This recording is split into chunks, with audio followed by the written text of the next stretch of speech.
So once again, the incompetence of Frumpy Dump's Crackerjack Box DOJ is on full display, honey, for the world to see.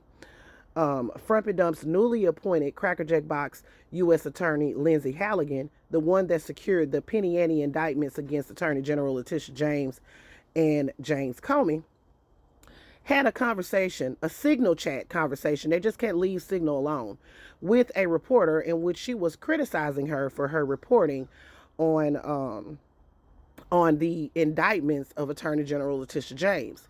Well, after she criticized her and told her she was basically making shit up, she told her that the conversation is off the record. I hate to inform you, Lindsay Halligan. I guess you didn't learn that in law school. I guess you didn't learn that when you was a Crackerjack Box insurance attorney, but you cannot have a conversation with the reporter and then after the fact say that the conversation is off record, because guess what? It does not work that way. So Ann Bauer, who was a reporter with Lawfare, wrote a riveting report about her conversation with Lindsay Halligan, complete with receipts. As you can see, honey, Lindsay Halligan reached out to her with a post from all places, Twitter, and said to her, "You're assuming evidence without knowing what you're talking about, and it's just bizarre to me.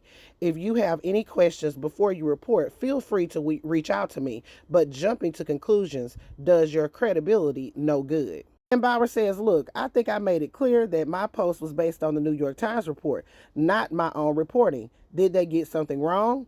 Then Lindsay Halligan goes on into what she feels they got wrong. So after having a very lengthy text exchange with Ann Bauer, Lindsay Halligan comes back and says, and I quote, "By the way, everything I ever sent you is off record. You're not a journalist, so it's weird saying that, but just letting you know." And of course, Ann, being the journalist that she is, let her know, "I'm sorry, but that's not how this works. You don't get to say that in retrospect." Lindsay Halligan argues and says, "Yes, I do, off the record." Ann says, "I am really sorry. I would have been happy to speak with you off the record basis if you had asked, but you didn't ask, and I still haven't agreed to speak on that basis." So Lindsay, I guess not understanding how screenshots work, she says, and I quote, "It's obvious the whole convo is off record. There's disappearing messages and it's on Signal. What's your story? You've never even told me about a story." She didn't have to tell you about a story, Lindsay, because you just gave her a story, you dingbat. So this is the attorney that they think is going to get Letitia James.